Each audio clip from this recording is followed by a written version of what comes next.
तो करौली में श्री मदन मोहन जी का मंदिर और उनका परम भक्त काले खां कैसे बना? मुस्लिम समुदाय में बहुत उसकी मतलब उसको बहुत अच्छा व्यक्ति माना जाता था करौली में। क्यों? हृदय का बड़ा अच्छा था, रोज अपनी नमाज पढ़ता था समय से और अपना कलमा आदि जो भी वो करते हैं सब करता था। अपने मस्जिद जाना है वो जाता ही था समय से, और डाकिया था, पोस्टमैन था, और चिट्ठियां जहां जहां की आती थी उन चिट्ठियों को उन्होंने स्थानों पर वितरित करने जाता था। एक दिन चिट्ठियों के मध्य में एक चिट्ठी थी श्री मदन मोहन जी की। तो बोले कि मैं तो डाकिया हूं और ये मेरे नहीं तो हिंदुओं के खुदा हैं, मैं जाने में क्या दिक्कत है। ऊपर चढ़ करके गए और जाकर के जो द्वारपाल था उस द्वारपाल को ही चिट्ठी दे दी उन्होंने और कहा ये मंदिर की चिट्ठी आई है मदन मोहन जी की, तो जो भी मदन मोहन जी हो उनको दे देना। उसको क्या पता थी मदन मोहन जी साक्षात ठाकुर जी हैं। बोले मदन मोहन जी की चिट्ठी आई है उनको दे देना। उसने कहा ठीक है। अब वो बाकी की चिट्ठियां अपनी रख रहे थे, इतने में द्वारपाल ने दरवाजा खोल के भीतर प्रवेश किया और यहां उन्होंने केवल दृष्टि उठा करके उस हल्की सी खुली हुई किवाड़ से भीतर ठाकुर जी के उस त्रिभंग ललित स्वरूप को देख लिया। और जैसे ही वो स्वरूप देखा, एक क्षण के लिए वो स्वरूप दिखा और इतने में ही दरवाजा बंद कर दिया अंदर से द्वारपाल ने। अब तो ऐसी स्थिति मनस्थिति काले खां की हो गई। उस सीढ़ियों से ऊपर से नीचे उतरने में 5 बार लड़खड़ा गए और बार बार पीछे मुड़कर के देखें ये कौन था भीतर।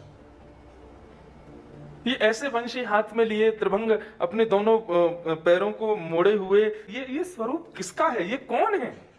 अब तो काले खां की ऐसी स्थिति हो गई कि वो नमाज पढ़ने जावे तो उसको ठाकुर जी दिखे, वो मस्जिद में अपने खुदा को वंदन करने जावे तो वहां उसको ठाकुर जी दिखाई दे, अपने घर लौट करके आवे और खिड़की पर बैठे बैठे मदन मोहन जी के मंदिर को ही देखते रहते हैं। वो बोले वो कौन है जो भीतर बैठा है? अब तो काले खां ऐसा करने लगे, झूठी झूठी मदन मोहन जी की चिट्ठियां खुद बनाने लगे ताकि इस बहाने जाऊंगा तो सही। और लेकर के जाते, बोले ये मदन मोहन जी की चिट्ठी आई है उनको दे देना। अच्छा सुनो, वो उस दिन जब तुम भीतर जा रहे थे तुमने थोड़ी सी किवाड़ खोली थी तो भीतर एक वो टेढ़ी सी टांग करके और ऐसे बंशी हाथ में लिए वो टेढ़ा सा सिर करके एक मुझे कुछ दिखा था, वो कौन है?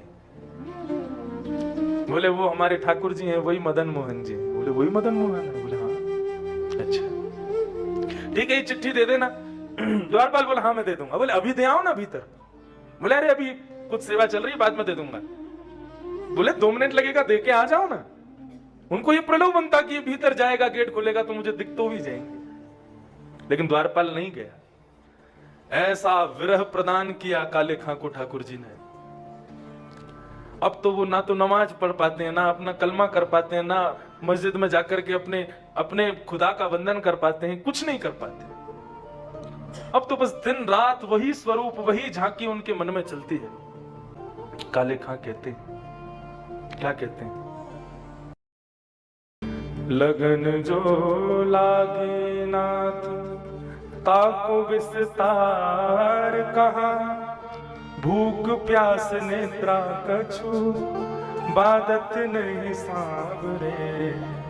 लगन जो लागे नाथ। ठाकुर जी की स्मृति। एक दिन हो गया भोजन नहीं किया, 2 दिन हो गए भोजन नहीं किया, 3 दिन हो गए। अब तो ना अपने दफ्तर जाते हैं, ना कलमा कुरान करने जाते हैं, केवल अपने घर की खिड़की पर बैठे बैठे श्री मदन मोहन जी के जो सुंदर मंदिर का ऊपर बुर्ज है केवल उसी का दर्शन करते रहते हैं। मदन मोहन मूर्ति को बेग दर्शावो आप, एक एक क्षण कोटि कल्प समझावरे। हे मदन मोहन जी मुझे दर्शन दो। क्यों? क्योंकि आपके बगैर एक एक क्षण भी मुझे कल्प के समान लग रहा है। मुझे ऐसा लग रहा है कि ना जाने कितना युग बीत रहा है आपके दर्शन के बगैर। ऐसी स्थिति। सुंदर कटाक्ष तेरे निरखत आनंद हो तो, मेरी कही मान नैन नैनन ते मिलावरे। आपके सुंदर स्वरूप सुंदर कटाक्ष को देख करके मेरो मन उन्हीं में ही अटक गया है नाथ। मुझे तो ऐसा लगता है मेरे कलमा कुरान और मेरे समुदाय के जो भी नियम हैं उनके पालन का मुझे फल आपके रूप में मिला है। रात्रि में जब 3 दिन हो गए तब ठाकुर जी को शयन करा रहे थे गोस्वामी जी, और शयन के समय पर एक बंटा भोग ठाकुर जी के पास रखा जाता है। रात में अगर भूख लगे तो ठाकुर जी उसमें से कुछ पा लेंगे। उस बंटा भोग को रख करके और यहाँ बैठे बैठे काले खां, ताज खां बैठ करके ठाकुर जी का सुंदर स्तवन कर रहे थे। इतने में ही एक दिव्य प्रकाश उनके कक्ष में प्रकट हो गया। उन्होंने जैसे ही अपने कक्ष में देखा तो सामने बंटा भोग हाथ में लिए साक्षात श्री मदन मोहन जी खड़े हुए। ठाकुर जी अपने कर कमलों से अपना जो बंटा भोग है उसी के भोग का ठाकुर जी उनको रस स्वादन करा रहे हैं, उनको खिला रहे हैं।